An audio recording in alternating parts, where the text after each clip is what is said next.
ओम ओम।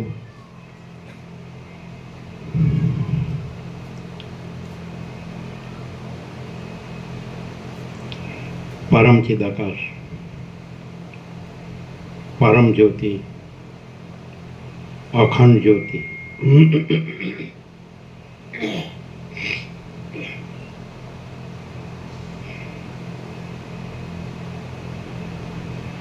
महाचिदाकाश, स्वयं प्रकाश, संपूर्ण प्रकाश,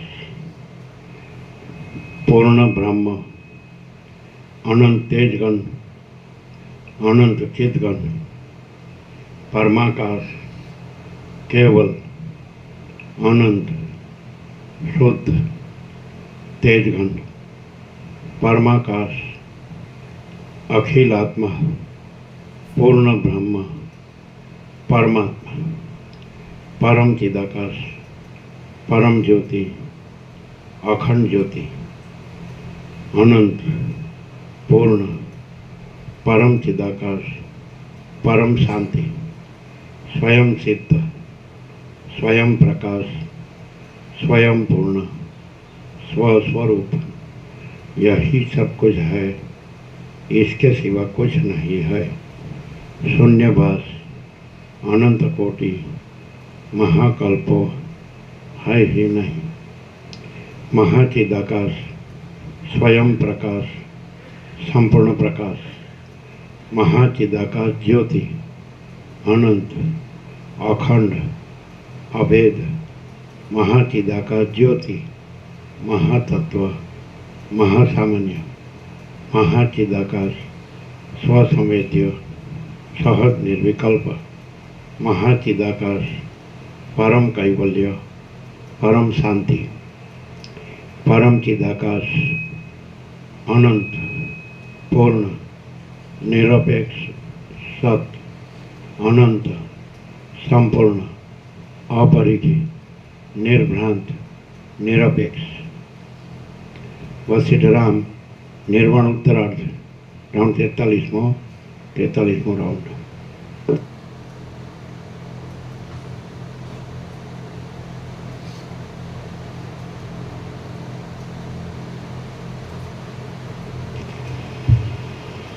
आद्य परब्रह्म सदगुरु देव की जय।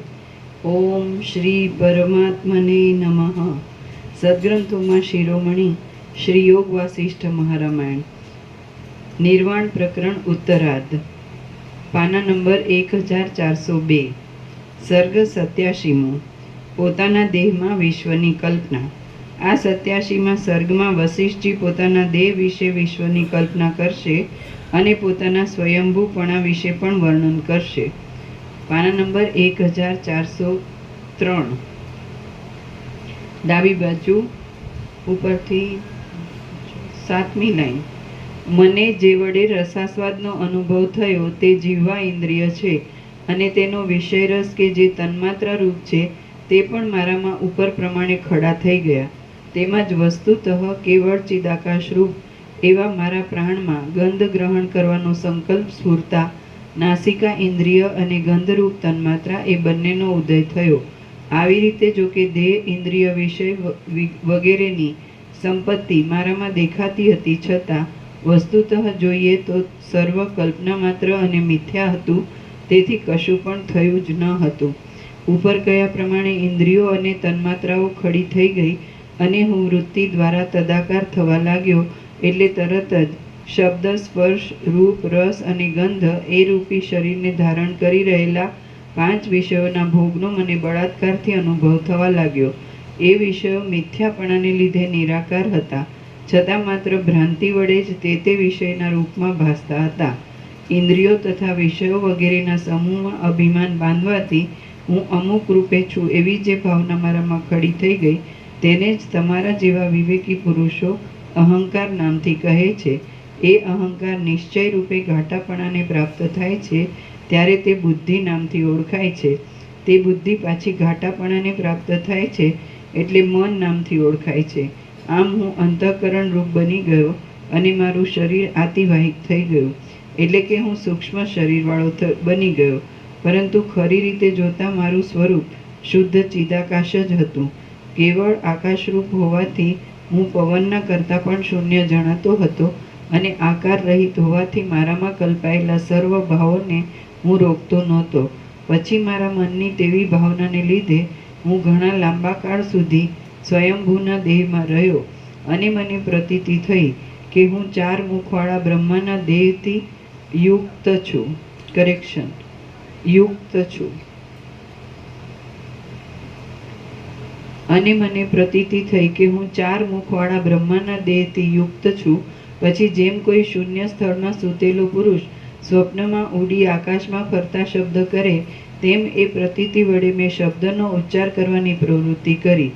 પ્રથમ તો મેં બાળકની પેઠે ઓમ તેટલા શબ્દનો ઉચ્ચાર કર્યો અને તે જગતમાં ઓમકાર નામથી પ્રસિદ્ધ થયો। ત્યાર પછી હું સ્વપ્નનગરની પેઠે જે કાંઈ બોલ્યો તે વાણી રૂપે જગતમાં પ્રસિદ્ધિને પ્રાપ્ત થયું એમ તમે સમજો। આ પ્રમાણે હું પોતે જ સૃષ્ટિના કર્તા તથા જગતગુરુ એવા બ્રહ્મારૂપ બની ગયો અને એ મનોમય સ્વયંભૂના દેહ વડે મેં સૃષ્ટિઓને કલ્પી લીધી। આમ હું બ્રહ્મારૂપે ઉત્પન્ન થયેલો જણાયો, પરંતુ ખરી રીતે જોઈએ તો હું કશા રૂપે ઉત્પન્ન થયો ન હતો। મેં તે સમયે મારા સ્થૂળ દેહ રૂપે સર્વ બ્રહ્માંડને જોયું અને બ્રહ્માંડથી કશું પણ મને બહાર દેખાતું નહોતું। ખરું જોઈએ તો જગત મારા મનના એક વિલાસરૂપ હતું અને તેની અંદર કશું પણ થયું જ ન હતું, માત્ર શૂન્ય ચિદાકાશ જ સર્વત્ર પ્રસરી રહ્યું હતું।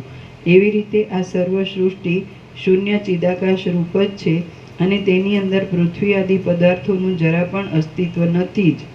ચિદાકાશની અંદર ભ્રાંતિથી જગતરૂપી ઝાંઝવાના જળની પ્રતીતિ થાય છે, બાકી કાંઈ પણ ચિદાકાશથી બહાર નથી। તેમ બાહ્ય પ્રદેશમાં જે કાંઈ જુદું નજરે દેખાય છે તે પણ નથી। કેવળ ચિદાકાશ જ વિવર્ત રૂપે અનેક રૂપે ભ્રાંતિને યોગ્ય પ્રતીતિમાં આવે છે. નિર્જળ પ્રદેશમાં જળ હોતું જ નથી, છતાં મૃગ આદિ પ્રાણીઓનો જીવાત્મા અંદર તૃષાથી તાપ પામીને સંભ્રમમાં પડી જાય છે અને ઝાંઝવાના જળરૂપે નિર્મૂળ ભ્રાંતિને દેખે છે. એવી રીતે બ્રહ્મની અંદર જગત છે જ નહીં, તો પણ જીવાત્મા અજ્ઞાનના આવરણને લીધે ભ્રાંતિ પામે છે અને આ જગતરૂપી નિર્મૂળ ભ્રમને દેખે છે. સંકલ્પ વડે ખડા થઈ ગયેલા મનોરાજ્યની પેઠે અને સ્વપ્નનગરની પેઠે આ જગત અસત્ય છતાં હૃદયની અંદર ખડું થઈ રહ્યું છે.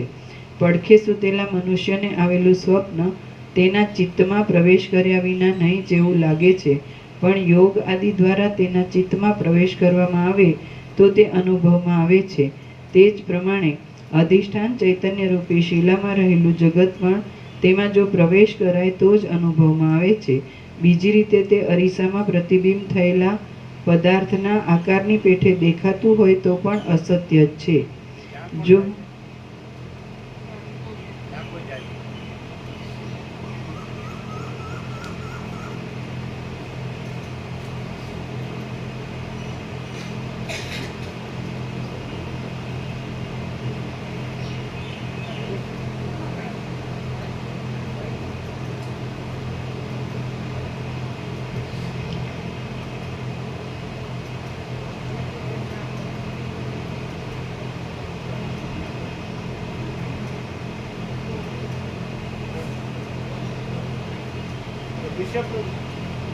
माता जी का भाई है ना उनका। अच्छा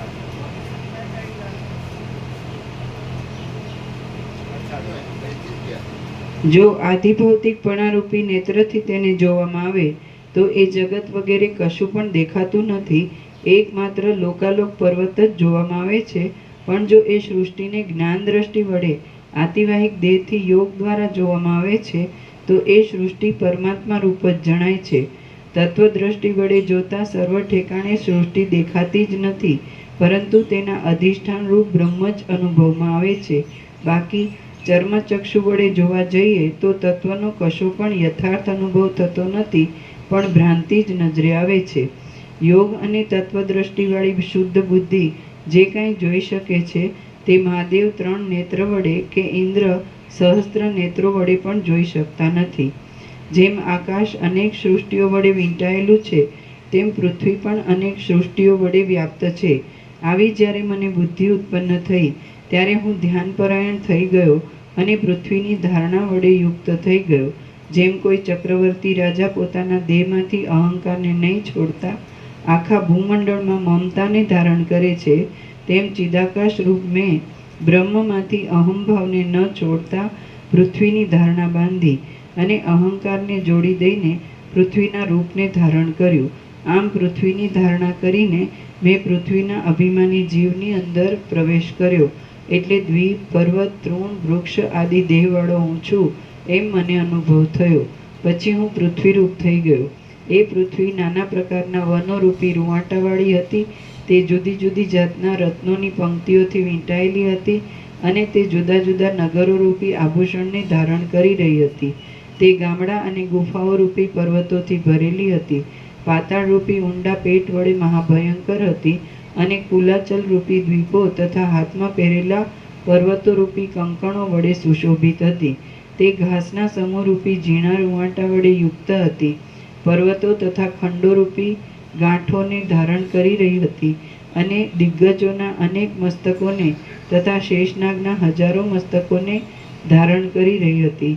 સેનારૂપી ઝાડના તંતુ સમાન હાથીઓથી દીપી ઉઠેલા રાજાઓએ પરસ્પર યુદ્ધ કરીને તેને છિન્ન ભિન્ન કરી નાખી હતી.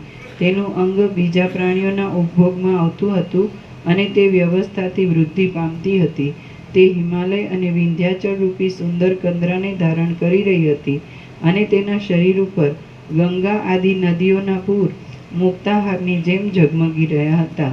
તે ગુફાઓને લીધે ગહન હતી. કચ્છ, જળપ્રાય આદિ દેશો વડે સુશોભિત હતી અને તેને સાગરો રૂપી અનેક અરીસાઓ હતા. વળી તે નિર્જળ ભૂમિ અને ક્ષાર ભૂમિ રૂપી શ્વેત સુંદર વસ્ત્ર વડે શોભાયમાન હતી. પૂર્વકાળમાં થયેલા મહાસાગરોથી પ્રલય સમયમાં પૂરાઈ જવાથી તે જાણે સ્નાન વડે પવિત્ર થઈ રહેલી હોય એમ દેખાતી હતી. તે પુષ્પોના વનોથી સુશોભિત હતી અને રજના ઘાટા સમૂહથી વ્યાપ્ત હતી. તે નિરંતર ખેડૂત લોકોથી ખેડાયેલી હતી. શિશિર ઋતુનો ઠંડો પવન આવવાથી તે શીતળ બની ગયેલી હતી. સૂર્યનારાયણના પ્રચંડ કિરણો વડે તે તપી ગયેલી હતી અને વર્ષા ઋતુના જળ વડે તે ભીંજાયેલી હતી. સપાટ જમીનરૂપી પહોળા વક્ષસ્થળ વડે તે સુશોભિત હતી. કમળોના સમૂહરૂપી નેત્રો વડે રમણીય હતી. ધોળા તથા કાળા વાદળારૂપી પાઘડીથી તે શણગારેલી હતી અને 10 દિશાઓને રહેવાના મંદિરરૂપ હતી. લોકાલોક પર્વતની પાસે રહેલી મોટી ખાઈરૂપી ભયાનક મુખ વડે તે મહાભયંકર દેખાતી હતી અને તે અનંત પ્રાણીઓના સમુદાયની ચેષ્ટારૂપી એક ચૈતન્યને ધારણ કરી રહી હતી. જાણે બહાર અને અંદર કીડાઓથી ભરપૂર હોય તેમ તે દેવો, દાનવો તથા ગંધર્વો આદિ વિવિધ પ્રાણીઓના સમૂહ વડે બહાર અને અંદર વ્યાપ્ત હતી. પાતાળરૂપી ઇન્દ્રિયોના છિદ્રોની અંદર તે નાગ તથા અસુર આદિ કીડીઓના સમૂહોથી ભરેલી હતી અને 7 સમુદ્રોની અંદર તે નાના પ્રકારના જળચર પ્રાણીઓ વડે યુક્ત હતી. તે પ્રાણીઓના ઉપભોગમાં આવનારા નદી, વન, સમુદ્ર, દિશાઓના છેડાઓ, પર્વતો, દ્વીપો અને જંગલોના સમૂહથી વ્યાપ્ત હતી. નાના પ્રકારના પર્વતો તથા નદીઓ વગેરેની પંક્તિથી અને પ્રાણીઓના સમૂહથી ભરેલા દેશો વડે તથા ખંડો વડે તે ભરપૂર હતી. વેલો, તળાવો, નદીઓ, કમળના ખંડો અને અનેક શત્રુઓના સમૂહોથી તે વ્યાપેલી હતી. શ્રી યોગ વાસિષ્ઠ મહારામાયણમાં નિર્વાણ પ્રકરણના ઉત્તરાર્ધનો સ્વદેહે વિશ્વકલ્પના નામનો સર્ગ 87મો સમાપ્ત. સર્ગ 88મો. પૃથ્વીના અનેક દેખાવોનું વર્ણન. આ 88મા સર્ગમાં વશિષ્ઠજીનો પોતાનો દેહ ભૂલોકરૂપ થઈ જતા તેની અંદર જે જુદા જુદા વિશેષ દેખાવો વશિષ્ઠજી કૌતુક વડે જોશે તે વિશે વર્ણન કરવામાં આવશે. વશિષ્ઠ બોલ્યા, આમ હે મનુવંશભૂત રામચંદ્રજી, હું ત્યાં ભૂલોકરૂપ થઈ ગયો હતો. મારા પોતાના દેહને પાર્થિવ ધર્મવાળો જોયા પછી મને નદ, નદી આદિ વિશેષ આકારવાળો જોવાની ઈચ્છા થઈ. એટલે પછી જે કંઈ અનુભવમાં આવ્યું તે તમે સાંભળો. કોઈક સ્થળે પતિ, પુત્ર, ભાઈ આદિના મરણને લીધે આક્રંદ કરી રહેલી નારીઓનો કરુણ વિલાપ સંભળાતો હતો અને કોઈક સ્થળે નૃત્ય કરી રહેલી સ્ત્રીઓના સમૂહોના મોટા ઉત્સવથી મહાસુખ પથરાઈ રહેલું જણાતું હતું. કોઈક ઠેકાણે દુઃખે કરીને પણ માંડ નિવારણ કરી શકાય તેવા દુકાળને લીધે લોકોનો દુઃખ સંબંધી મોટો પોકાર કાને પડતો હતો અને કોઈક ઠેકાણે તો સુકાળને લીધે બધા ધાન્યોના ઢગલાઓની નિપજ થતાં ચારે બાજુ સ્નેહ પથરાઈ રહ્યો હતો. કોઈક ઠેકાણે અગ્નિનો મોટો ભડકો થવાથી બળી ગયેલા પ્રાણીઓના દેહમાં મહા તીવ્ર વેદના પેદા થતી દેખાતી હતી અને કોઈક ઠેકાણે તો જળમાં ડૂબી જવાથી અનેક ગામડા તથા શહેરોનો ઘાણ વળી જતો દેખાતો હતો. કોઈક સ્થળે ચપળ સામંતોના મંડળો દેશોને લૂંટી લેતા જણાતા હતા અને કોઈક સ્થળે પોતાનું દુષ્ટપણું દેખાડનારા રાક્ષસોના તથા પિશાચોના મંડળો નજરે આવતા હતા. કોઈક સ્થળે જળાશયો પાણીના પૂરથી ચારે બાજુ રેલાઈ રહ્યા હતા, તેથી ક્યારાઓ ભીંજાઈ જતા હતા અને ધાન્યના છોડવા વગેરેનો ઉપરનો ભાગ ખીલેલો જણાતો હતો. કોઈક ઠેકાણે ગુફાઓમાંથી નીકળતા પવનના સપાટાથી તણાતા જતા વાદળા નજરે આવતા હતા. કોઈક સ્થળે પોતાના અંગના વાળની પેઠે હર્ષ વડે ખડા થઈ ગયેલા અંકુરો રૂપી રૂવાંટા દેખાતા હતા. કોઈક સ્થળે જળના પ્રવાહ વડે ક્ષોભને પ્રાપ્ત થયેલી નીચી અને ઊંચી ધરતીનો દેખાવ નજરે પડતો હતો. કોઈક ઠેકાણે ગામો, પર્વતો, વનો અને શહેરો મોટી મોટી શિલાઓથી જાણે શિખરોવાળા હોય એવા ભયંકર મોટા ખાડાઓ વડે યુક્ત દેખાતા હતા અને કોઈક ઠેકાણે નગરમાં વસનારા મનુષ્યોના મંડળનું હરવું ફરવું થતાં તેના પગલાં પડવાથી પૃથ્વી જરા કંપાયમાન થતી દેખાતી હતી. કોઈક સ્થળે રણ સંગ્રામની અંદર ક્ષોભ પામેલા સામંતોના સૈન્યોનો સંહાર થતો જણાતો હતો અને કોઈક સ્થળે તો સર્વ સામંતોનું મંડળ શાંતપણે સુખથી બેઠેલું દેખાતું હતું. કોઈક સ્થળે શૂન્ય અરણ્ય જ નજરે આવતું હતું અને તેની અંદર કેવળ પવન જ ફૂંકાયા કરતો હતો. વળી કોઈક સ્થળે જંગલમાં પ્રથમ કાપણી કરી લઈને પછી વાવેલા ધાન્યો પાછા ફાલેલા જણાતા હતા. કોઈ ઠેકાણે હંસ અને કારંડવ પક્ષીઓથી ભરેલા સરોવરની અંદર કમળો ખીલી રહેલા દેખાતા હતા અને કોઈક સ્થળે નિર્જન પ્રદેશોમાં વંટોળિયાથી ઉડેલી ધૂળથી મોટા સ્તંભના જેવો આકાર બનાવનારા તથા રજ વડે ધોળા દેખાતા પવનો વાતા હતા. કોઈક ઠેકાણે મોટા નદો અને નદીઓના વહેવાને લીધે ઘસારાનો ઘોઘરો અવાજ કાને આવતો હતો. કોઈક ઠેકાણે અંકુર ફૂટવા માટે સિંચાયેલા બીજોમાં કાંટા ફૂટેલા જણાતા હતા.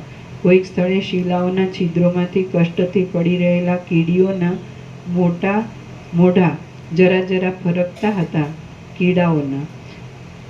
કોઈક સ્થળે શિલાઓના છિદ્રોમાં કષ્ટથી પડી રહેલા કીડાઓના મોઢા જરા જરા ફરકતા હતા અને તેમને કાંઈક વેદના થતી હોય એમ જણાતું હતું. તમે અમને શરણાગત જાણી આ શિલાના સંકટમાંથી ઉગારો એમ તેઓ જાણે મારા પ્રત્યે સૂચના કરતા હોય એવું લાગતું હતું. કોઈક સ્થળે શાખાઓ ઠેઠ ધરતીને અડી ગઈ હતી, તેથી મૃત્તિકાના ભાગ વડે દટાયેલા અવયવોવાળા શાખાઓના સમૂહોનો આકાર નજરે આવતો હતો, તો કોઈક સ્થળે શાખાઓ મૂળનો આશ્રય કરી ટકી રહેલી જણાતી હતી.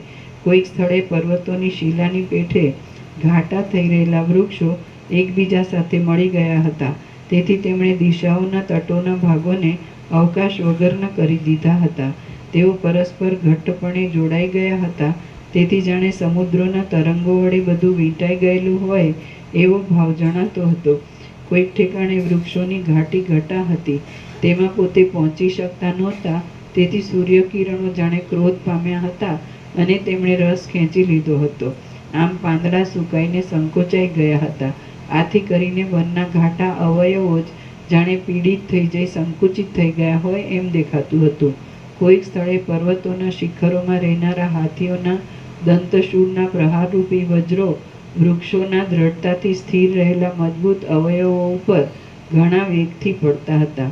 કોઈક ઠેકાણે તો આંખો મીચી રહેલા અને સમાધિના આનંદ વડે શરીરના રૂંવાટા ખડા થઈ જતા આનંદને બહાર પ્રગટાવી રહેલા સમાધિનિષ્ઠ પુરુષોનું અતિ સૂક્ષ્મ એવા પરમ તત્વના અનુભવને બતાવનારું રૂંવાટારૂપી અપૂર્વ અંકુરનું ખડા થઈ રહેવું મારા જોવામાં આવ્યું.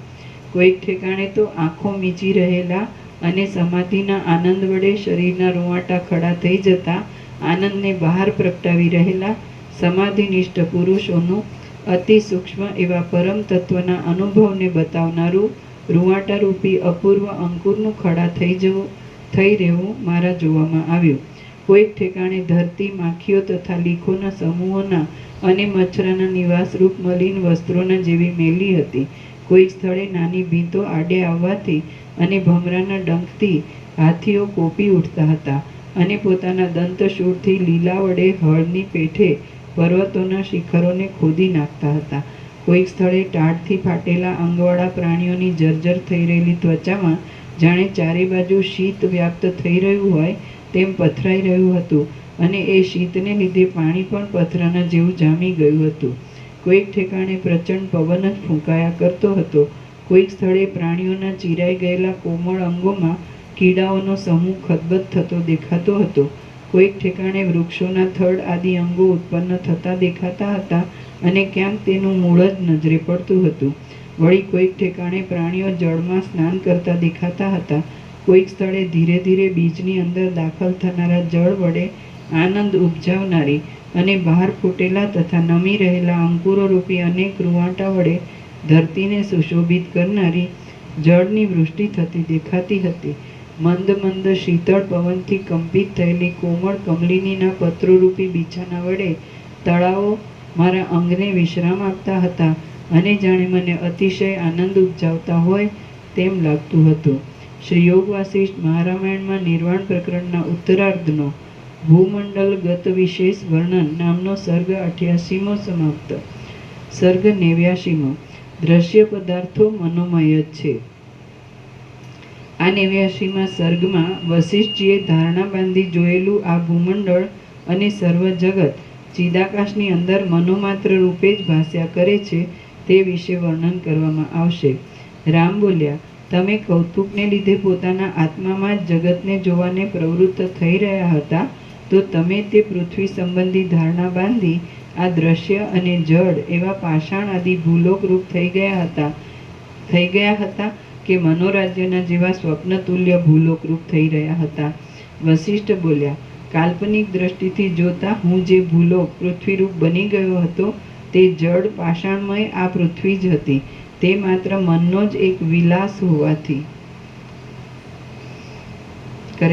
વિલાસ તે માત્ર મનનો જ એક વિલાસ હોવાથી તેને મનોમય પણ કહી શકાય. બાકી વાસ્તવિક દ્રષ્ટિથી જોઈએ તો હું ચિદાકાશ રૂપ જ છું અને હું કશારૂપ થયો જ ન હતો. મન એ સર્વ સંકલ્પ વિકલ્પના આધારરૂપ છે. એ મન વિના ભૂલોકની સ્થિતિ જ સંભવતી નથી. તમે જે કાંઈ સદરૂપ કે અસદરૂપ સમજતા હો તે બધું મનોમાત્ર જ છે. હું શુદ્ધ ચિદાકાશ રૂપ છું.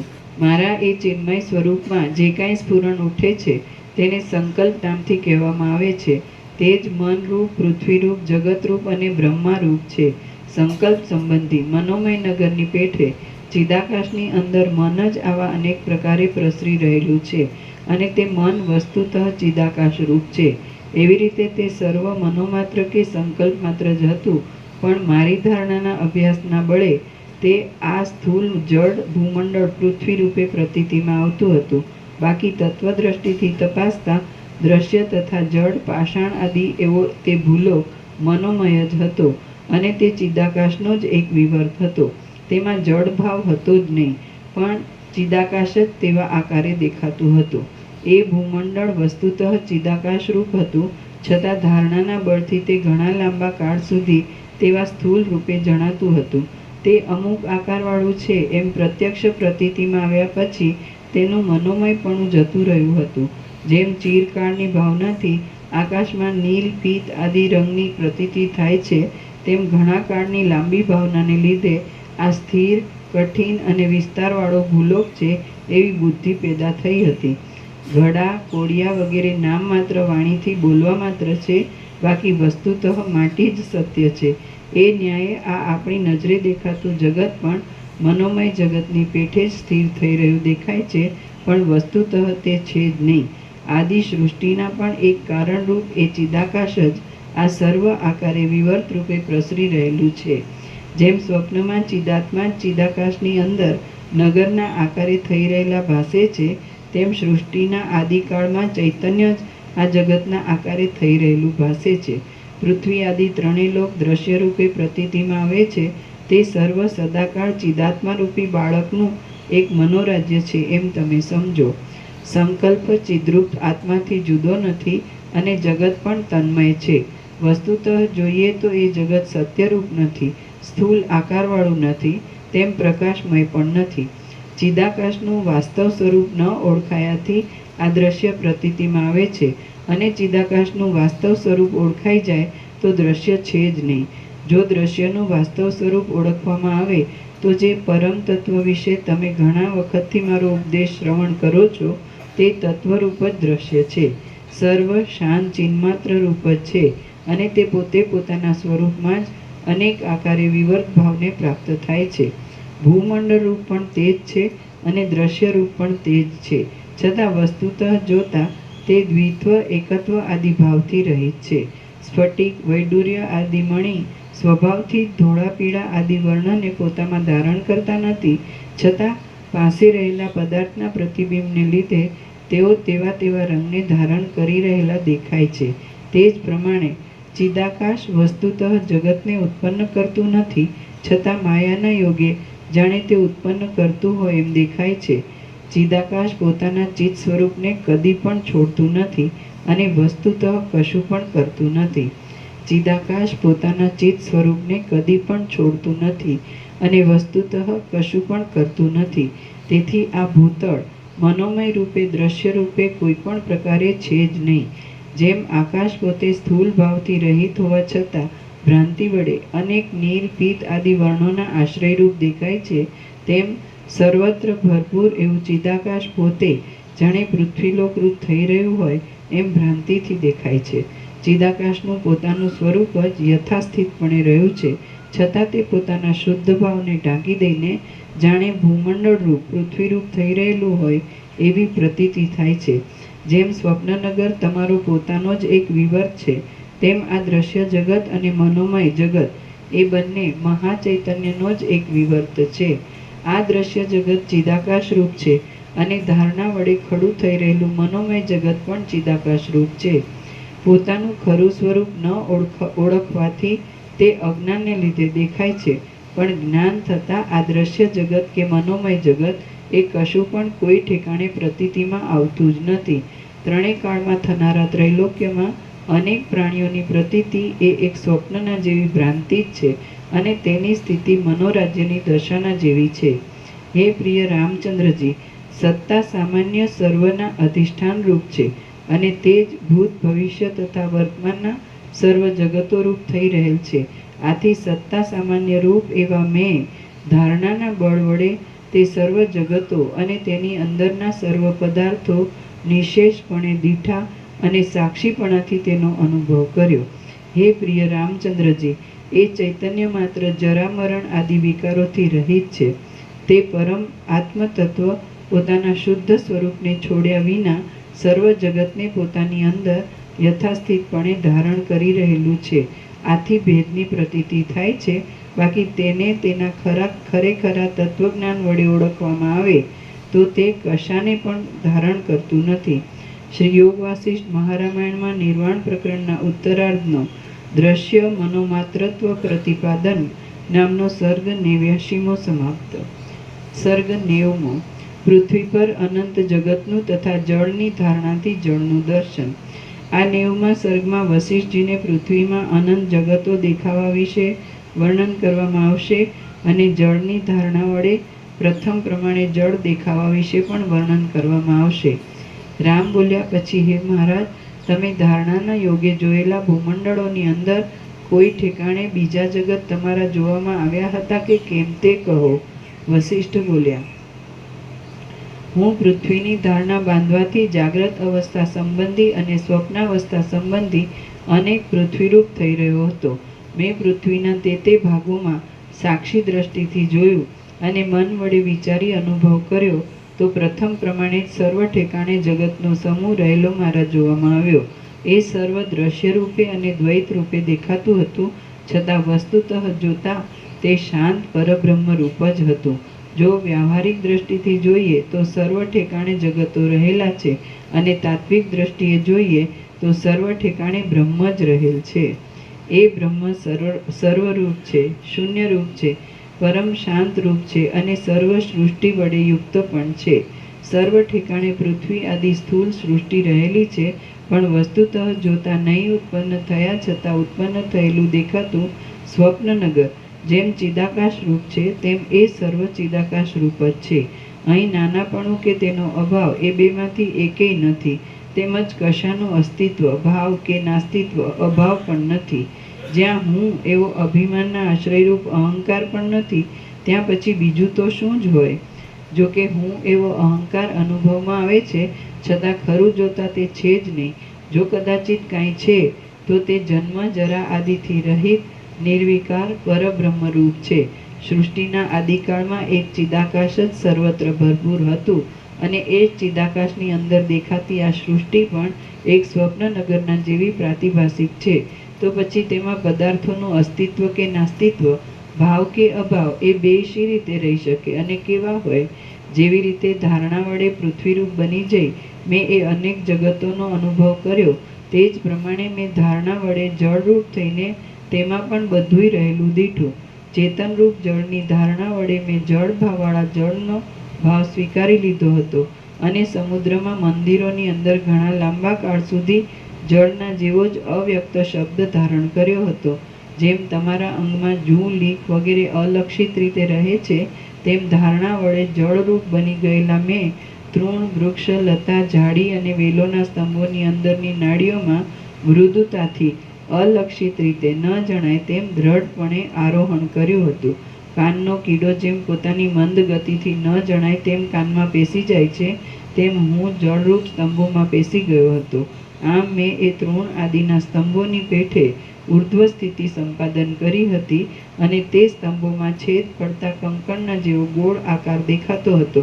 લતાઓ, તમાલોને તાલ આદિ વૃક્ષોના પલ્લવોમાં તેમજ ફળોમાં રસરૂપે વિશ્રામ પામીને મેં કાળના યોગે વૃદ્ધિ પામેલી આકૃતિ વડે તે પલ્લવ પુષ્પ આદિની અંદર શિરાઓ રૂપી રેખાઓની રચના કરી હતી. હું પ્રાણીઓના દેહની અંદર મુખ દ્વારા હૃદય પ્રત્યે પ્રવેશ કરીને જળરૂપ થઈ રહ્યો હતો. તેથી ઋતુઓના યોગે જુદી જુદી જાતની વિષમતાને ધારણ કરી રહ્યો હતો. મેં કોઈક સમયે દેહની અંદર વાત, પિત્ત અને કફ નામની ધાતુઓનો અથવા રસ, રક્ત આદિ ધાતુઓને ધારણ કરી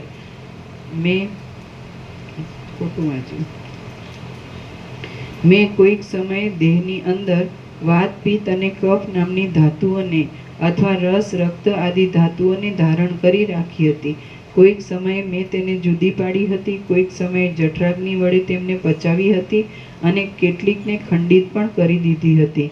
વળી સર્વ દિશાઓમાં ખેદને નહીં પામતા મેં હિમના કણરૂપે રહી બધી પલ્લવરૂપી કોમળ શૈયામાં તુલ્યકાળ સુધી શયન કર્યું હતું.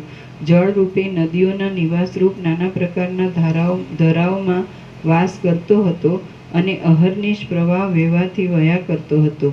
મેં કોઈ સમયે તટરૂપી મિત્રના મહેલમાં વિશ્રાંતિ લીધી હતી. હું પણ ચૈતન્ય રૂપ છું. જડ ભાવવાળા જળની ભાવના કરતાં હું મારા ચિત્ત સ્વરૂપનો આશ્રય અનુસંધાન મૂકી દઈને જળરૂપ બની ગયો હતો અને મેં અનેક જળાશયોમાં ચકરીઓ રૂપે ભ્રમણ કર્યું હતું. પ્રાયશ્ચિત માટે ભૈરવ જપ ખાવા તૈયાર રહેલા પાપી પુરુષની પેઠે હું પણ પર્વતો પરની શિલાઓમાંથી ઝરણા રૂપે નીચે પડી અનેક પ્રકારે વિખરાઈ ગયો હતો. કાષ્ઠમાંથી ધુમાડા રૂપે બહાર આવીને અને આકાશરૂપી સમુદ્રની અંદર શ્યામ વર્ણના નક્ષત્રરૂપી રત્નોમાં પ્રવેશ કરીને હું રત્નકણ રૂપ થઈ રહ્યો હતો. ભગવાન જેમ શેષનાગના અંગ ઉપર લક્ષ્મીજી સહિત પોઢે તેમ ભેદાયેલા ઇન્દ્રનીલ મણિના જેવા શ્યામ વર્ણા મેં વાદળની અંદર વીજળીરૂપ વનિતાની સાથે વિશ્રામ લીધો હતો. પરમાણુઓની બનેલી સૃષ્ટિની અંદર પિંડ રૂપે રહેલા પદાર્થોમાં સર્વત્ર પ્રસરી રહેલા બ્રહ્મની પેઠે હું જળ રૂપે અલક્ષિતપણે સર્વત્ર રહ્યો હતો. મધુર આદિ રસરૂપ થઈ જઈને મેં જીવવાના ઝીણા પરમાણુઓ સાથે સંગ પામીને તેનો ઉત્તમ અનુભવ કર્યો હતો. એ અનુભવ જળ દેહમાં સંભવતો નથી, પરંતુ જ્ઞાન સ્વરૂપ આત્મામાં જ કેવળ સંભવે છે. હું કે જે અધિષ્ઠાન ચૈતન્યરૂપ છું, તેણે કે જળ દેહે અથવા તો બીજા કોઈએ સાવ મિથ્યા હોવાથી જે દ્રશ્ય વસ્તુતઃ અનુભવ નથી, તે દ્રશ્યના અધિષ્ઠાન ચૈતન્યે પોતાની અંદર જે કાંઈ પ્રકાશ કર્યો છે તે કેવળ અજ્ઞાની જીવોના મોહ માટે છે. બાકી ખરું જોતા એ દ્રશ્ય કે અજ્ઞાન એ બેય અસત્ય જ છે. મેં સર્વ ઋતુઓના રસ રૂપે થઈને નાના પ્રકારના સુગંધવાળા પુષ્પોના સમૂહોને સારી પેઠે ભોગવ્યા હતા. તે મેં પ્રથમ ઉચ્છિષ્ટ કરીને પછી ભમરાઓને આપ્યા હતા. કલ્પના વડે હું જળપણાથી જડરૂપ જણાતો હતો, છતાં વસ્તુતઃ ચૈતન્ય રૂપ હતો. મેં ચૈતન્ય વસ્તુની પેઠે જ 14 પ્રકારના પ્રાણીઓના અવયવોની સંધિઓમાં નિવાસ કર્યો હતો. જળ બિંદુ રૂપે હું પવનરૂપી રથમાં બેઠો હતો અને મેં ઉત્તમ ગંધની પેઠે જ આકાશ માર્ગમાં ક્રીડા કરીને લોકોને આનંદ ઉપજાવ્યો હતો. હે રામચંદ્રજી, એ અવસ્થામાં એક પરમાણુ જેટલા ભાગમાં પણ મેં સર્વ જગત પ્રથમની શિલાની પેઠે યથાસ્થિતપણે અનુભવ કરીને જોયું હતું. હું ચૈતન્ય રૂપ હોવા છતાં જળની પેઠે ધારણા વડે જળના જેવો જડરૂપ બની ગયો હતો અને સર્વ પદાર્થોની અંદર જ્ઞાત અજ્ઞાત રૂપે મેં સ્થિતિ કરી હતી. જેમ કેળના પાંદડા એકબીજામાં પરોવાયેલા હોય છે, તેમ એ અવસ્થામાં લાખો જગતો અને તેના સેંકડો નાશો તથા ઉત્પાતો મેં રૂઢપણે અનુભવ્યા હતા. એ રીતે એ સર્વ જગતરૂપ હો કે ન હો, અને તે સાકાર હો કે નિરાકાર હો, પણ તે સર્વ મિથ્યારૂપ જ હતું અને વસ્તુતઃ જોતા તે આકાશથી પણ વધારે નિર્મળ છે.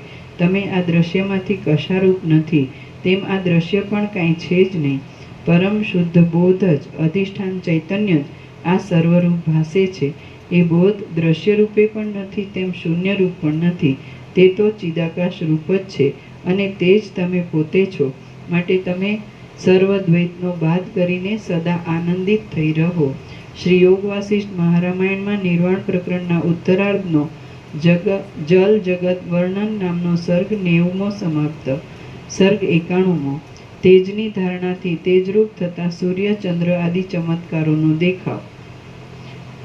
આ 91માં સર્ગમાં વશિષ્ઠજી તેજની ધારણા વડે તેજરૂપ બની જતા પોતાના સૂર્ય, ચંદ્ર, અગ્નિ, રત્ન આદિના ચમત્કારો જોશે એ વિશે વર્ણન કરાશે.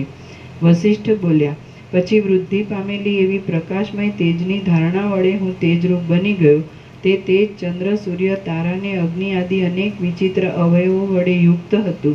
એ તેજ સત્વ પ્રધાન હોવાથી સર્વ જગતમાં પ્રકાશ રૂપે વ્યાપી રહ્યું હતું અને તે દેખવામાં આવેલા માલને મૂકી દઈ પલાયન કરી જનારા ચોરની પેઠે પલાયન કરી જતા અંધારા ઉપર પોતાનો પ્રતાપ દેખાડતું હતું. જેમ કોઈ સુશીલ રાજા નાના પ્રકારના વેશે ફરનારા સ્નેહવાળા ચોરો, જાસૂસો વડે પ્રત્યેક ઘરના સર્વ વૃત્તાંતોને જાણી લે છે, તેમ એ તેજ પણ સેંકડો વાટોમાં પ્રગટેલા અને સ્નેહવાળા, તેલવાળા એવા દીપ આદિ પદાર્થો વડે પ્રત્યેક ઘરના સર્વ પદાર્થોને પ્રત્યક્ષ કરતું હતું. કેવળ પરને પ્રકાશ કરવામાં તત્પર થઈ રહેલા અને લોકોને પ્રકાશ આપવાથી અતિ સંતુષ્ટ થઈ રહેલા ચંદ્ર, સૂર્ય આદિના કિરણો રૂપી રૂંવાટા વડે તે આકાશ રૂપી વસ્ત્રને છેટે ફેંકી દેતું હતું. એ તેજ જગતરૂપ આદિ સમસ્ત ગુણોને ઢાંકી દેનાર અંધકાર રૂપી દીનતાને ખસેડી નાખતું હતું. કેમ કે પરની દીનતાને દૂર કરવામાં સમર્થ એવા સદ્ગુણી પુરુષો આ જગતને દીનતા વિનાનો જ જોવાને ઈચ્છે છે. કેમ કે પરની દીનતાને દૂર કરવામાં સમર્થ એવા સદ્ગુણી પુરુષો આ જગતને દીનતા વિનાનો જ જોવાને ઈચ્છે છે. એ તેજ અંધકાર રૂપી તમામ વૃક્ષને કુહાડાની પેઠે કાપી નાખતું હતું અને અશુદ્ધ પદાર્થની પરમ શુદ્ધિ કરતું હતું. તે સુવર્ણ, મણિ, માણિક્ય, મોતી આદિ રૂપે મનુષ્યોના જીવિતના સાધન રૂપ હતું. જેમ પિતા પુત્રોના દેહને ઉત્પન્ન કરે છે, તેમ એ તેજ પ્રકાશમાં રહેનારા ધોળા, કાળા, રાતા આદિ રંગોને ઉત્પન્ન કરતું હતું. એ તેજને પૃથ્વી સાથે ઘણો ગાઢ સ્નેહ બંધાયો હતો. તેથી અગ્નિરૂપી તેજ પૃથ્વીની માટીને બાળતું ન હતું અને પૃથ્વી પણ પોતાનો સ્નેહ પ્રકટ કરવાને પ્રત્યેક ઘરમાં અત્યંત આનંદથી ભીત આદિ રૂપે થઈને એ તેજના દીવારૂપી પુત્રની રક્ષા કરતી હતી. અંધારામાં ડૂબ્યા જેવા પાતાળ આદિ સ્થળોમાં તેજનો થોડો પ્રકાશ દેખાતો હતો, ત્યારે પ્રાણીઓથી સુશોભિત રહેલા અને રજોગુણને વિશેષતાએ ધારણ કરી રહેલા ભૂલોક વિશે એ તેજનો પ્રકાશ મધ્યમ રીતે પડતો હતો. સત્વમય દેવગૃહોમાં તેનો મહાપ્રકાશ નિરંતર પડ્યા કરતો હતો.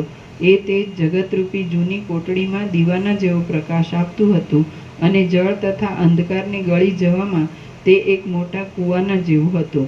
એ તેજ દિશાઓરૂપી સ્ત્રીઓને નિર્મળ અરીસાની પેઠે પ્રકાશ આપતું હતું અને રાત્રિરૂપી ઝાકળને ખસેડી નાખવામાં તે પ્રચંડ પવનના જેવું હતું.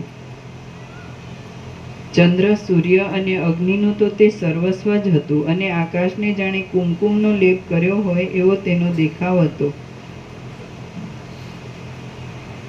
એ તેજ દિવસરૂપી ધાન્યોને ઉત્પન્ન કરવામાં ક્યારા જેવું હતું.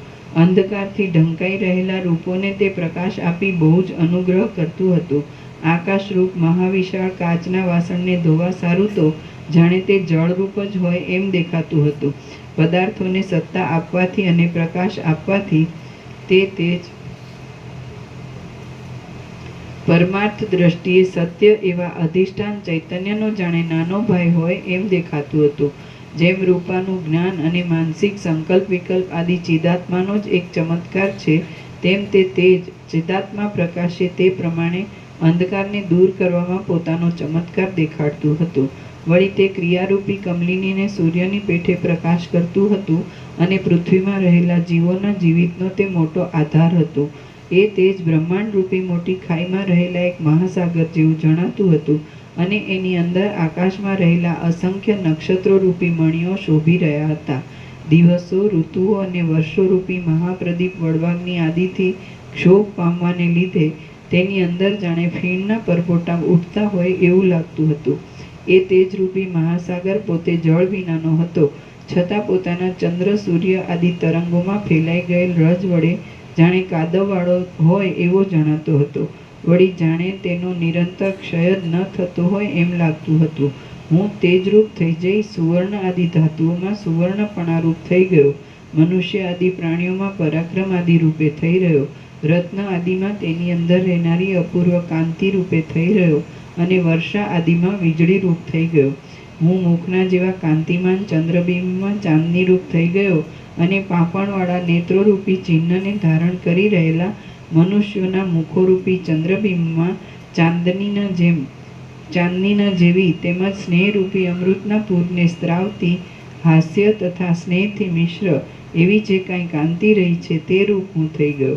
સ્ત્રીઓની અંદર ગાલ, હાથ, નેત્ર, અક્ષી, ગોલક, ભ્રમર, હાથના પોંચા અને કેશપાસ એ સર્વમાં પ્રકાશ આપનારો જે સ્ત્રી વર્ગનો સ્વાભાવિક કામવિલાસ છે અને જે કોઈ પણ પ્રકારે જીતી શકાય એવો નથી તે સર્વરૂપ હું બની ગયો. આ ત્રણેય લોકને તૃણના જેવા તુચ્છ કરીને શત્રુઓને થપાટ મારી નીચે પાડનાર વૃત્રાસુર આદિ પરાક્રમી પુરુષોના મસ્તકો ઉપર પણ હું વજ્ર પ્રહાર રૂપ થઈ ગયો અને સિંહ આદિ વીર પ્રાણીઓના ચિત્તમાં હું વીર્ય રૂપે થઈ રહ્યો. યોદ્ધાઓને રણ સંગ્રામમાં લડવાને પ્રવર્તાવનારા પ્રચંડ પરાક્રમ રૂપે હું થઈ રહ્યો. એટલે લોઢાના બખ્તરોનું અને ખડગોનું એકબીજામાં અથડાવું થતાં તેઓ તેમાંથી ઉત્પન્ન થયેલા કર્ણકટુ શબ્દો વડે ચપળતાવાળા આડંબરને ધારણ કરી પ્રસિદ્ધપણે રણભૂમિમાં ફરતા હતા.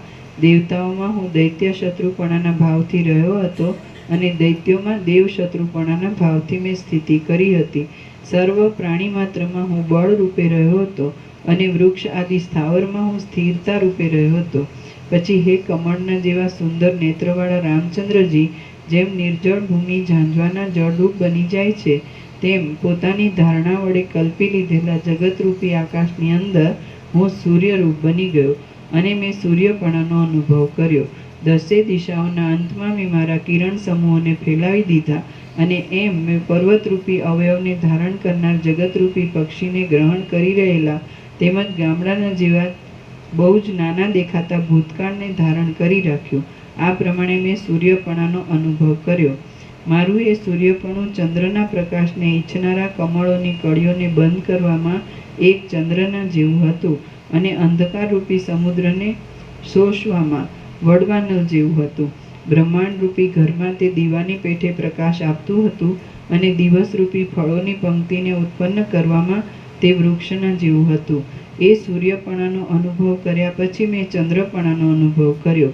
એ ચંદ્રપણું જાણે રસાયણનું મોટું ધરો હતું, જાણે આકાશનું મુખ હતું અને રાત્રિરૂપી અભિસારિકાના હાસ્યરૂપ હતું. રાત્રિમાં વ્યવહાર કરનારા જીવોને તે પ્રકાશ આપતું હતું. સ્ત્રીને જગતની સર્વ સૌંદર્ય શોભાનું તે ઉપમા સ્થાન હતું. અને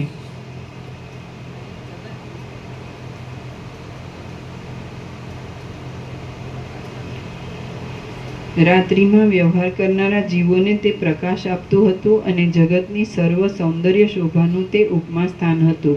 રાત્રિ, રોહિણી અને ચંદ્રવિકાસી કમળને તે અતિ પ્રિય હતું. વળી તે પ્રાણીઓની આંખોને અને મુખને આનંદ તથા પ્રકાશ આપતું હતું.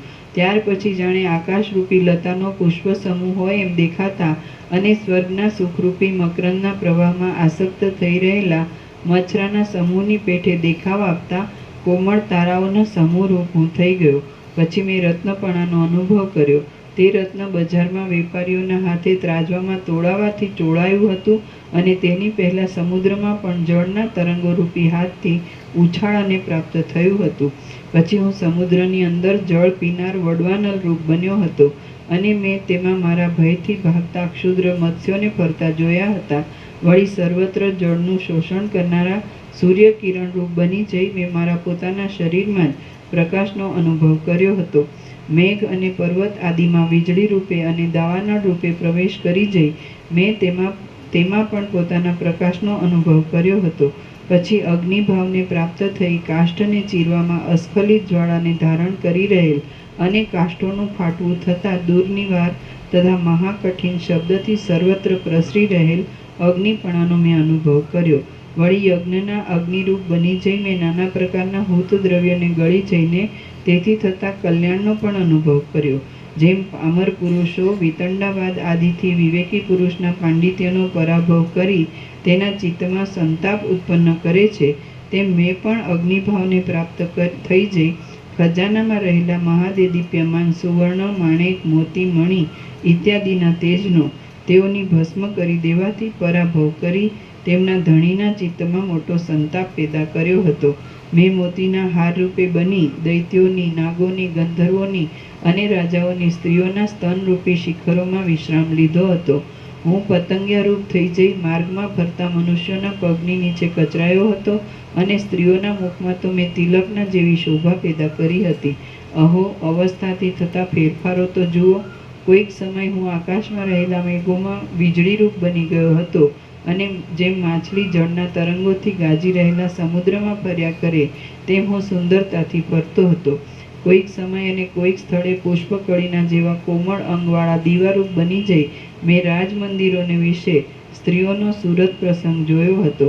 કોઈક ઠેકાણે એક જ છત્રાક્ષર લખો છો.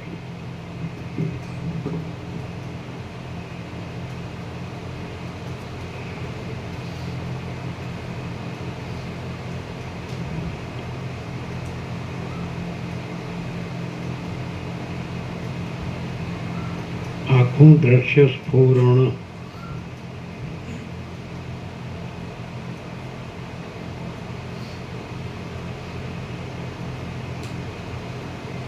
આખું અનંત.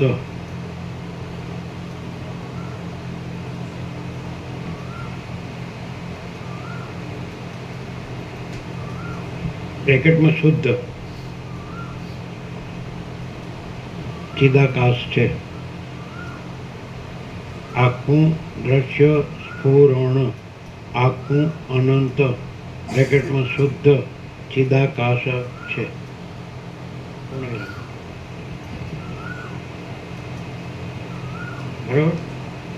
આખું દ્રશ્ય સ્ફુરણ. આખું અનંત બ્રેકેટમાં શુદ્ધ ચિદાકાશ છે. આખું અનંત શુદ્ધ ચિદાકાશ. આખું દ્રશ્ય સ્ફુરણ. આખું દ્રશ્ય સ્ફુરણ. બરાબર છે. આકાશથી પૃથ્વી બધું જે દેખાય છે તે. તો આખું દ્રશ્ય સ્ફુરણ.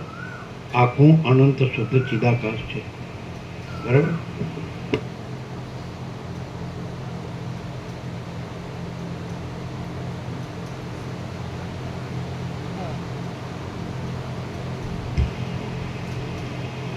અહો, અવસ્થાથી થતા ફેરફારો તો જુઓ. કોઈક સમય હું આકાશમાં રહેલા મેઘોમાં વીજળી રૂપ બની ગયો હતો અને જેમ માછલી જળના તરંગોથી ગાજી રહેલા સમુદ્રમાં ફર્યા કરે તેમ હું સુંદરતાથી ફરતો હતો.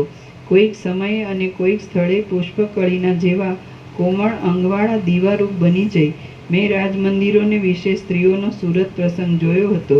કોઈક ઠેકાણે અને કોઈક સમયે જ્વાળારૂપી સુવર્ણને ખંડિત કરે એવા આકારવાળા અને વાટની ઉપરના શિખાના ભાગમાં રૂઢ થઈ રહેલા કાજળના સંગથી ખેદ પામીને મંદ કાંતિવાળા થઈ ગયેલ દીવારૂપ હું બની ગયો હતો. ત્યારે મેં જ્વાળા આદિ અવયવોનો સંકોચ તથા વિસ્તાર કરવાથી કાચબાના જેવું રૂપ ધારણ કર્યું હતું. કોઈક સમયે હું પ્રલયકાળના અગ્નિરૂપ થઈ ગયો હતો અને પ્રલય સમયમાં સર્વ જગતમાં ફરી વળવાથી મને મહાન શ્રમ પડ્યો હતો. આથી જેમ રુદ્રના વાહનરૂપ મેઘમાં વીજળી લીન થઈ જાય તેમ હું કાજળ વડે શ્યામ થઈ રહેલા આકાશમાં લીન થઈ ગયો હતો. કોઈક સમયે વડવાનલ રૂપ બની જઈ મેં જગતમાં પ્રલય પર્યંત સાગરમાં જળનું શોષણ કર્યું હતું અને છેવટે આકાશમાં શૂન્ય જેવા થઈ રહેલા સમુદ્રોમાં નૃત્ય કર્યું હતું. કોઈક સમયે ઉંબાડિયા રૂપી દાંતવાળા જ્વાળારૂપી હાથને ધારણ કરી રહેલા અને ચપળ ધુમાડાઓના ગોટારૂપી તીવ્ર કેશ વડે શોભી રહેલા અગ્નિરૂપ બની જઈ મેં નગર તથા નેસ આદિને બાળી નાખ્યા હતા. તેમજ તેમની અંદરના જીવોને કોળિયો કરીને કાષ્ટ આદિ પદાર્થોને ભક્ષણ યોગ્ય કર્યા હતા. કોઈક સમયે મેં લોઢાના ગોળામાં અગ્નિરૂપે નિવાસ કર્યો હતો અને લોઢાના હથોડાઓનો તથા પાષાણોનો પ્રહાર વાગતા મેં અગ્નિના તણખાઓ તથા પાષાણોની કાંકરીઓ ઉડાડી હતી. કારણ કે મારો હેતુ હથોડા મારનાર લુહારનો દાહ કરવાનો હતો. કોઈક સમયે સર્વ પ્રાણીઓની નજર ન પડે તેવી રીતે મોટી શિલાની અંદર વજ્રમણી, વૈડૂર્યમણી આદિ રૂપે રહી મેં સેંકડો યુગો ગાળ્યા હતા. રામ બોલ્યા, હે માનદાતા મહારાજ, પાષાણ, મણી આદિ અવસ્થામાં આપે સુખનો અનુભવ કર્યો હતો કે દુઃખનો? તે મને બોધ કરવા માટે આપ કહો. વશિષ્ઠ બોલ્યા, જેમ સૂઈ ગયેલો નર સ્વપ્ન રૂપ છતાં જેમ સૂઈ ગયેલો નર સ્વપ્નરૂપ છતાં જડતાને પ્રાપ્ત થઈ જાય છે, તેમ ચિદાકાશ વિવર્ત રૂપે દ્રશ્ય ભાવને પ્રાપ્ત થતાં જડ જેવું દેખાય છે. બ્રહ્મ જ્યારે પોતાના આત્માને પૃથ્વી આદિ રૂપે થઈ રહેલો એમ સમજે છે, ત્યારે તે સુષુપ્તિ અવસ્થાવાળાની પેઠે જડ જેવી અવસ્થાને પામેલ હોય એમ જણાય છે, પણ તેથી કાંઈ તેનો નિર્વિકાર સ્વરૂપમાં કશો ફેરફાર થતો નથી. વસ્તુતઃ જોઈએ તો પૃથ્વી, આકાશ આદિ પ્રપંચ સદ અસદ રૂપે રહેલ જ નથી, પરંતુ સર્વત્ર સમાન રૂપે રહેલ બ્રહ્મ જ વિવર્ત ભાવથી દ્રષ્ટા અને દ્રશ્ય રૂપે થઈ રહેલ હોય એમ ભાસે છે. આવા પ્રકારનું સત્ય જ્ઞાન જેનામાં અખંડિત રીતે ઉત્પન્ન થયેલ હોય છે, તેની દ્રષ્ટિમાં પંચમહાભૂતોની કે દ્રષ્ટાની કે દ્રશ્યની ભ્રાંતિ આવતી જ નથી. સર્વત્ર સમાન રૂપે રહેલ બ્રહ્મ જ વિવર્ત ભાવથી દ્રષ્ટા અને દ્રશ્ય રૂપે થઈ ગયેલ હોય એમ ભાસે છે. આવા પ્રકારનું સત્ય જ્ઞાન જેનામાં અખંડિત રીતે ઉત્પન્ન થયેલ હોય છે, તેની દ્રષ્ટિમાં પંચમહાભૂતોની કે દ્રષ્ટાની અને દ્રશ્યની ભ્રાંતિ આવતી જ નથી. તે સમયે શુદ્ધ બ્રહ્મરૂપ એવા મેં તત્વદ્રષ્ટિથી તત્વ વિચારથી જોયું. તે સમયે શુદ્ધ બ્રહ્મરૂપ એવા મેં તત્વ વિચારથી જોયું તો બીજું કશું દેખાયું જ નહીં, કેમ કે તત્વ વિચાર કરનારા પુરુષોની દ્રષ્ટિમાં બ્રહ્મ વિના બીજું કશું પણ દેખાતું જ નથી. તે સમયે શુદ્ધ બ્રહ્મરૂપ એવા મેં તત્વ વિચારથી જોયું તો બીજું કશું દેખાયું જ નહીં, કેમ કે તત્વ વિચાર કરનારા પુરુષોની દ્રષ્ટિમાં બ્રહ્મ વિના બીજું કશું પણ દેખાતું જ નથી. તત્વ વિચાર વડે મને આ સર્વ દ્રશ્ય નિર્વિકાર બ્રહ્મરૂપ જ જણાયું. તત્વ વિચાર વડે મને આ સર્વ દ્રશ્ય નિર્વિકાર બ્રહ્મરૂપ જ જણાયું. એટલે પછી બ્રહ્મપદમાં રહેલા મેં પોતાના આત્માને જ એ સર્વને આકારે વિવર્ત રૂપ થઈ રહેલો દીઠો. પ્રકાશરૂપ હું પંચમહાભૂતો રૂપે જડ જ થઈ રહ્યો હોઉં તો પછી મને આ બધો અનુભવ શી રીતે મળે? જીવ સુષુપ્તિ અવસ્થામાં ચેતન છે, છતાં તે હું સૂતો છું. આવી ગયું ને, હમણાં જ તરત જ આવ્યું. તરત જ આવ્યું. વાંચો એ વાંચો, લખાયું ને તરત આવ્યું.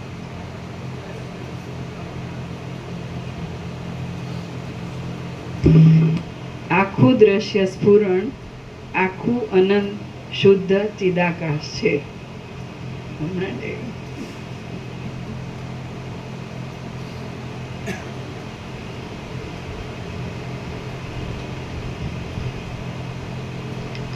પ્રકાશરૂપ હું પંચમહાભૂતો રૂપે જડ જ થઈ રહ્યો હોઉં તો પછી મને આ બધો અનુભવ શી રીતે મળે?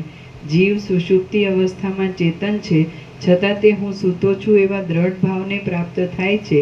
આમ નિદ્રાને યોગે ઉદ્બુદ્ધ થયેલ તે અજ્ઞાન જ જડતાની પ્રતીતિને બરાબર રીતે ઉત્પન્ન કરે છે. બાકી તે અવસ્થામાં પણ પ્રકાશમાં કંઈક અવર્ણ્ય બ્રહ્મરૂપ વસ્તુ તો પ્રકાશિત જ હોય છે.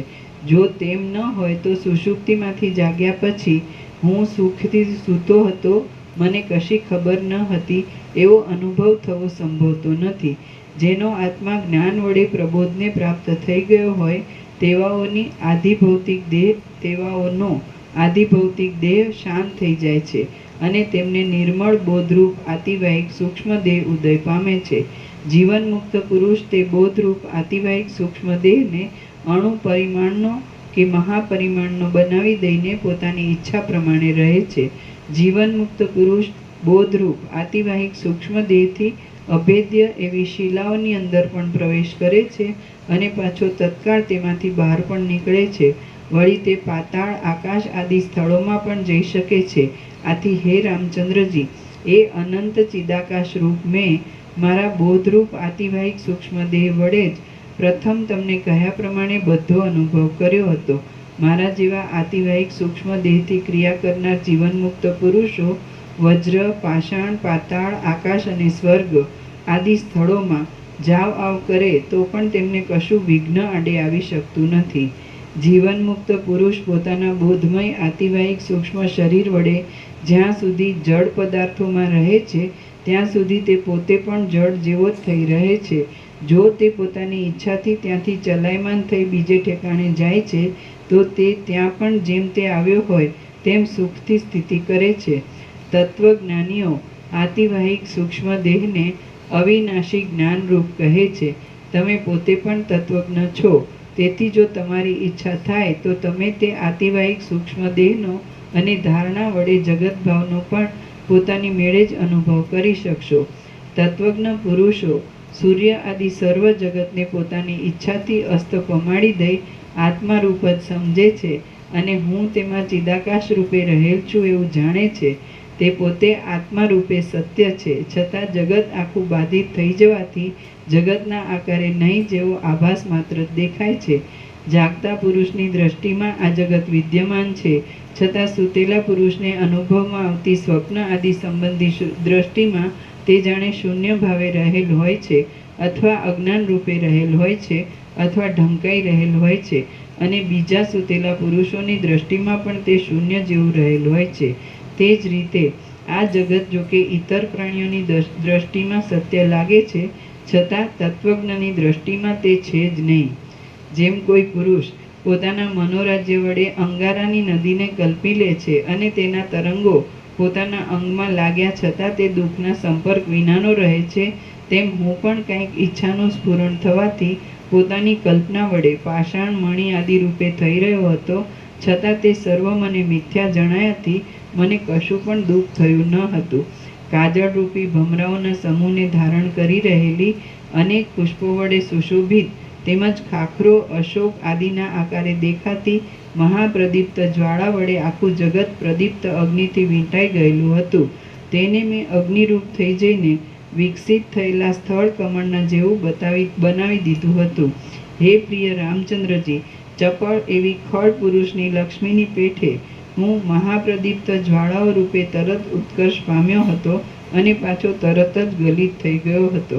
હે રામચંદ્રજી, તેજરૂપ થઈ જઈને મેં પરમાણુ જેવડા અગ્નિના તણખામાં પણ પ્રથમ પ્રમાણે જ જગતની શોભા દીઠી હતી. એ જગતની શોભા અને આ તમારી નજરે આવતા જગતની શોભા એ બંને પરબ્રહ્મરૂપ ચિદાકાશથી જરા પણ જુદી નથી. આ બાબતમાં જો તમારે દ્રષ્ટાંત જોવું હોય તો સ્વપ્નમાં દેખાતા અનેક નગરોનો સમૂહ અને પર્વતોનો સમૂહ જુઓ. શ્રી યોગ વાસિષ્ઠ મહારામાયણમાં નિર્વાણ પ્રકરણના ઉત્તરાર્ધનો તેજસ જગત વર્ણન નામનો સર્ગ 91મો સમાપ્ત. સર્ગ 92મો. વાયુની ધારણાથી વાયુ સ્વરૂપ તથા સર્વાત્મ્ય ભાવ. આ 92મા સર્ગમાં વશિષ્ઠજી વાયુની ધારણા વડે વાયુરૂપ બની જતા તે સંબંધી કર્મનો વિસ્તાર વર્ણવી બતાવશે અને ત્યાર પછી પોતાના આકાશ ભાવ વિશે તથા સર્વાત્મ્ય ભાવ વિશે વર્ણન કરશે. વશિષ્ઠ બોલ્યા, પછી જગત જોવાના કૌતુકને લીધે મેં ધીર વૃત્તિ વડે પવનની ધારણા બાંધી અને હું મહાવિસ્તારને પામ્યો. હું પવનરૂપ થઈ ગયો અને વેલરૂપી સ્ત્રીઓના સમૂહને આનંદ આપવા લાગ્યો. હું કમળ, ઉત્પલ, ડોલર આદિના નિકુંજની અંદર સુગંધને સ્વાધીન થઈને તેની રક્ષા કરવા લાગ્યો. સુગંધને સ્વાધીન થઈને તેની રક્ષા કરવા માંડ્યો. જળબિંદુઓને અને ઝાકળને હું લીલાથી ઉડાડવા લાગ્યો અને સુરત ક્રીડાથી થાકી ગયેલા પ્રાણીઓના સર્વ અવયવોને શીતળતાથી પ્રફુલ્લ કરવા ઈચ્છી રહ્યો. ઘાસ, ઝાડી, લતા, વેલ વગેરેના પાંદડાને હું કુશળતાથી કંપાવી રહ્યો અને લતાના, ઔષધિના, ફળોના અને પુષ્પોના સુગંધથી સુશોભિત રહેવા લાગ્યો. હું માંગલિક સમયમાં સારું ભાવી બતાવવા માટે કોમળતા, શીતળતા, મંદતા આદિ ગુણો ધારણ કરી રહ્યો. લલના લોકને લાડ લડાવવા લાગ્યો. ઉત્પાત કાળમાં મહાભયંકર થઈ રહ્યો અને પ્રલય કાળમાં મોટા પર્વતોને પણ પાંદડાની પેઠે ઉડાડી દેવા લાગ્યો. હું પવન રૂપે નંદનવનની અંદર ડોલર, મંદાર આદિ પુષ્પોના મકરંદની રજથી રાતારંગનો થઈ ગયો હતો અને નરકમાં અંગારાના ભારથી તથા ઘણી ઝાકળથી વ્યાપ્ત થઈ રહ્યો હતો. સમુદ્રની અંદર સરળ તરંગોના ઉછળવાથી મારા ચલનનું અનુમાન થતું હતું. આકાશમાં હું જાણે વાદળાને ખસેડીને ચંદ્રમા રૂપી અરીસાને નિર્મળ કરતો હોઉં અને જાણે વાદળાને ખેંચી લાવી ચંદ્રમા રૂપી અરીસાને ઢાંકી દઈ મલિન કરી દેતો હોઉં તેમ જણાતું હતું. નક્ષત્ર રૂપી રાજસેનાને ચલાવવામાં હું વેગવાળા એક મોટા રથના જેવો હતો. ત્રણેય લોકમાં સિદ્ધ પુરુષોનો સંચાર કરવામાં અને દેવતાઓના વિમાનને ધારણ કરી રાખવામાં હું મુખ્ય સાધનરૂપ થયો હતો.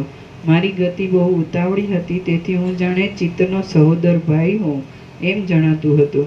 હું તે સમયે પવનરૂપ હોવાથી અંગ વિનાનો હતો, છતાં જાણે સમસ્ત અંગોવાળો હોઉં એમ દેખાતું હતું.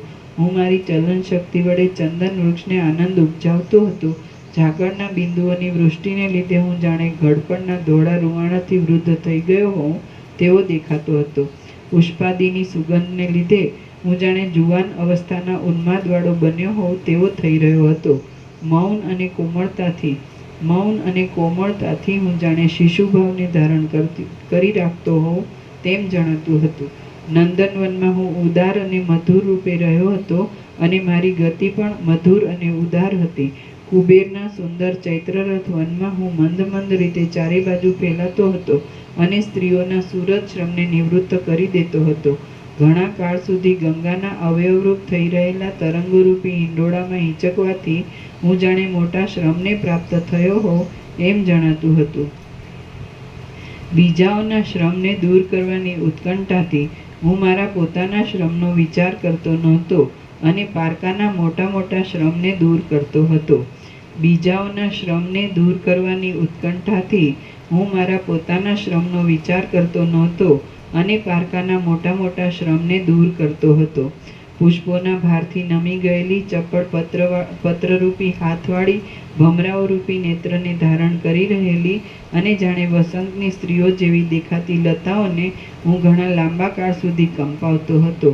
ચંદ્રબિંબમાં રહેલા અમૃતને ઘણા કાળ સુધી ઉપભોગમાં લઈ હું પૂર્ણતાવાળી આકાશરૂપી શૈયામાં શયન કરતો હતો અને કમળોના સમૂહને તોડી નાખી પોતાના તથા પારકાના સુરત શ્રમને નિવારતો હતો. બધી રજને મરજી પ્રમાણે લઈ જવામાં હું એક આકાશગામી ઘોડાના જેવો હતો. સુગંધરૂપી મદોન્મત્ત હાથીને ઉલ્લાસ આપવામાં હું એક તેનો મુખ્ય મિત્રરૂપ થતો હતો.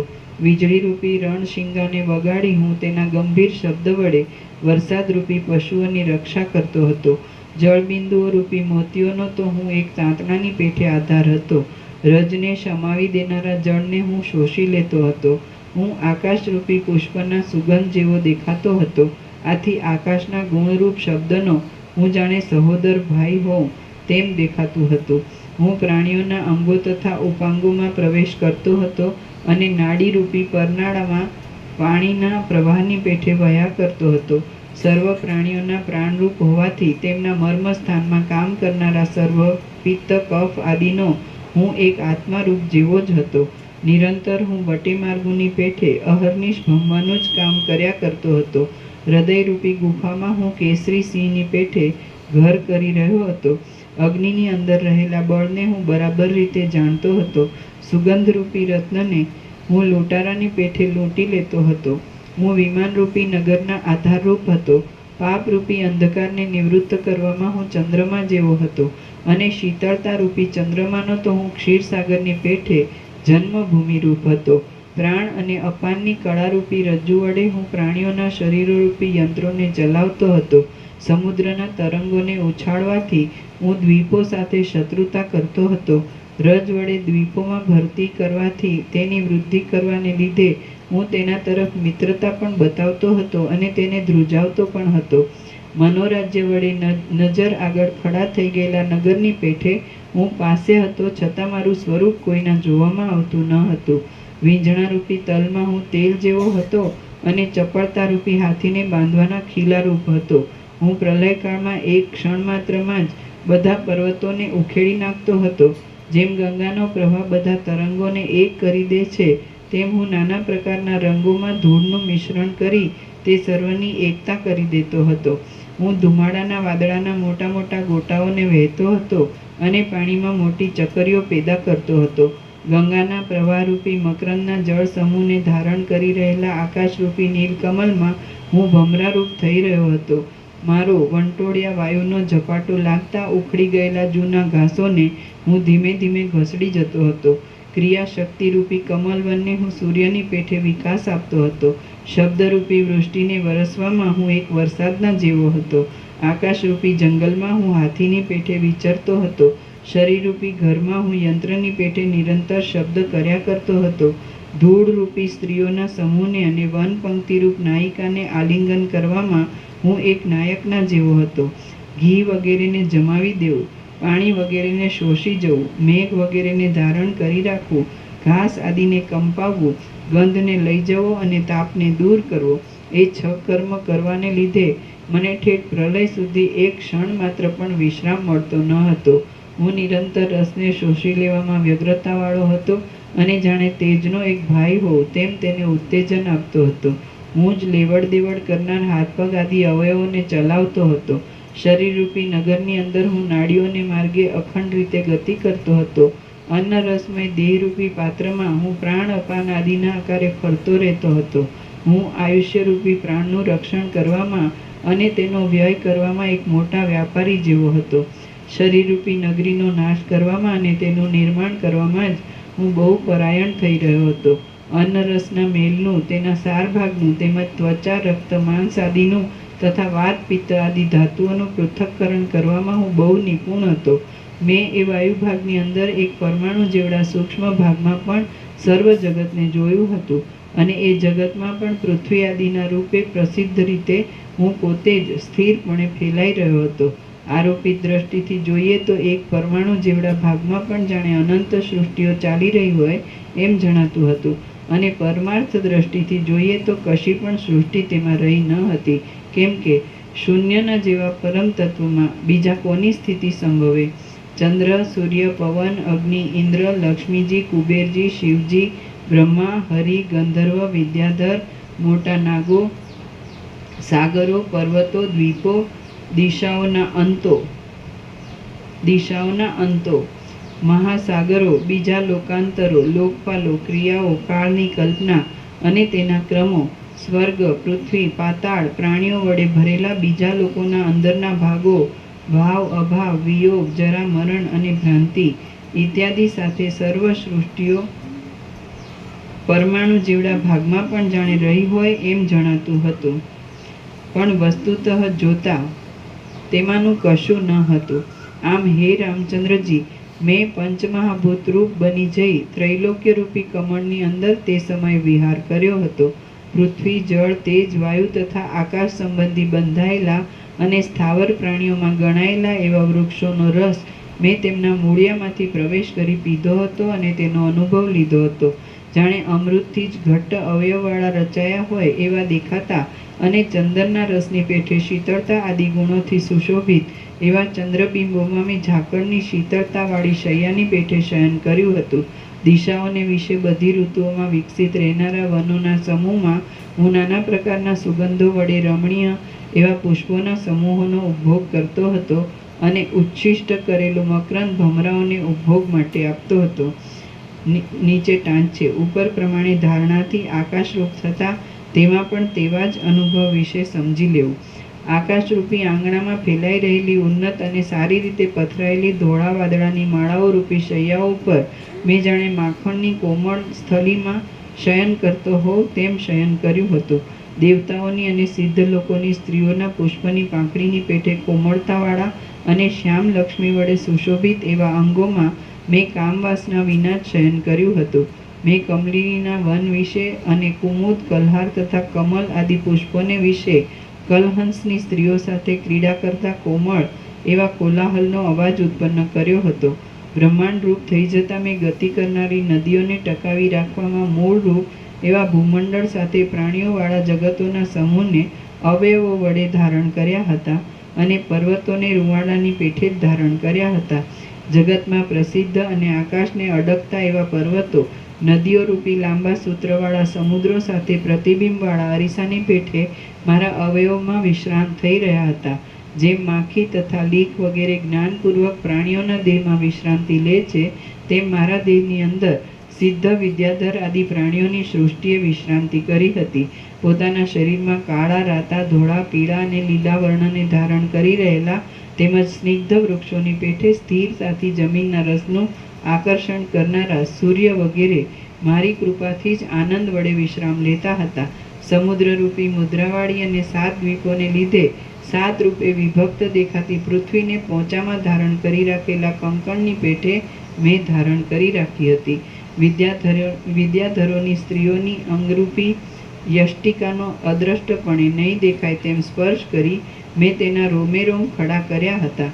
નદીઓ રૂપી નાડીઓમાં રહેલા નિર્મળ પુષ્કળ જળરૂપી રસને ધારણ કરી રહેલા અનેક છિદ્રોવાળા એવા પર્વત આદિ અનેક જગતો મારા અસ્થિઓના સમૂહરૂપ અને માંસ આદિરૂપ થઈ રહ્યા હતા.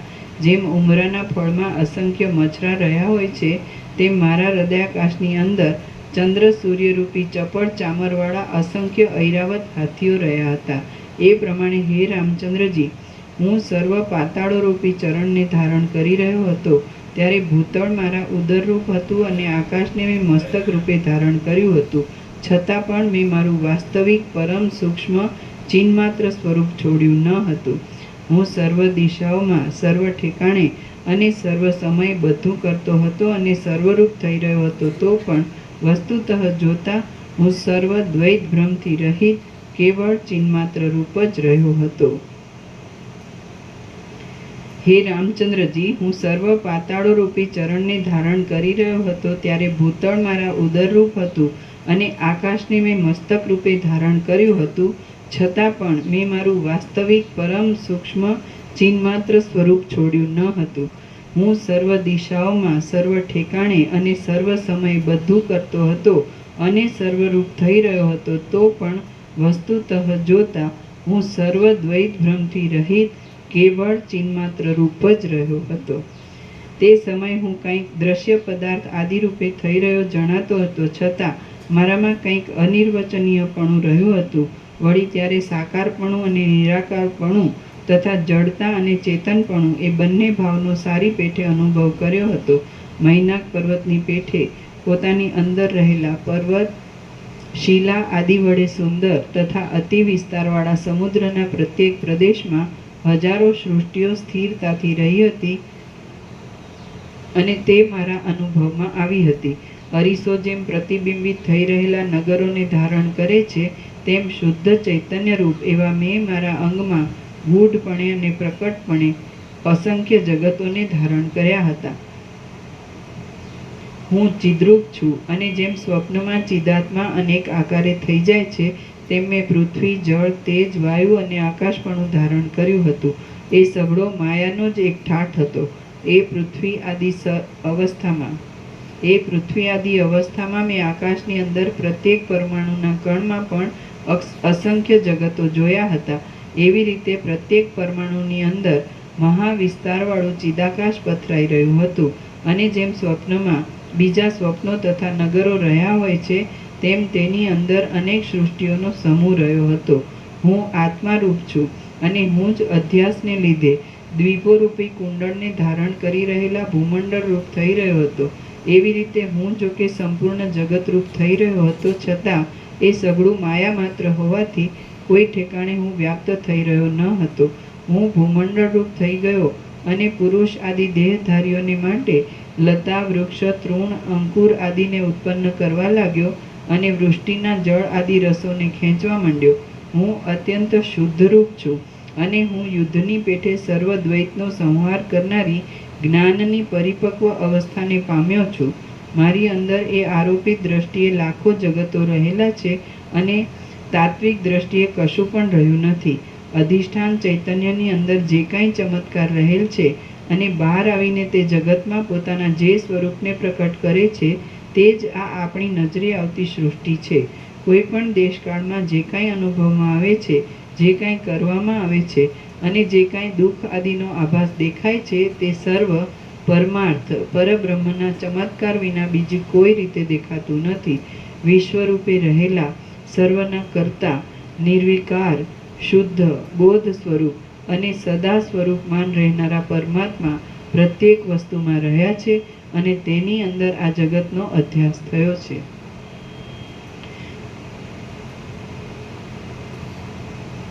વિશ્વરૂપે રહેલા સર્વના કર્તા, નિર્વિકાર, શુદ્ધ, બોધ સ્વરૂપ અને સદા સ્વરૂપમાન રહેનારા પરમાત્મા પ્રત્યેક વસ્તુમાં રહ્યા છે અને તેની અંદર આ જગતનો અધ્યાસ થયો છે. સર્વના આશ્રયરૂપ, સર્વવ્યાપી અને સર્વના આત્મારૂપ પરમાત્મા જ સર્વત્ર સર્વરૂપે થઈ રહેલ છે, એમ વિવેકી પુરુષો સમજે છે. સર્વના આશ્રયરૂપ, સર્વવ્યાપી અને સર્વના આત્મારૂપ પરમાત્મા જ સર્વત્ર સર્વરૂપે થઈ રહેલ છે, એમ વિવેકી પુરુષો સમજે છે. બાકી અવિવેકીઓની સમજણ કેવી છે તે હું સમજી શકતો નથી. જેમ તાવની અંદર ગરમી રહી છે, તેમ આકાશના જેવા નિરાકાર, નિર્વિકાર અને મહાવિશાળ એવા ચિદાત્માના સ્વરૂપમાં આ જે સૃષ્ટિની પરંપરા નિરંતર ભાસ્યા કરે છે, તે ચિદાકાશની અંદર જ આરોપિત રૂપે રહેલ છે. ભેદની પ્રતીતિ માત્ર આભાસરૂપ છે. વસ્તુતઃ જોતા તો જગત છે જ નહીં, એક અનંત ચિદાકાશ જ છે. શ્રી યોગ વાસિષ્ઠ મહારામાયણમાં નિર્વાણ પ્રકરણના ઉત્તરાર્ધનો પરમાર્થ સર્ગ યોરેક્ય પ્રતિપાદન નામનો સર્ગ 92મો સમાપ્ત.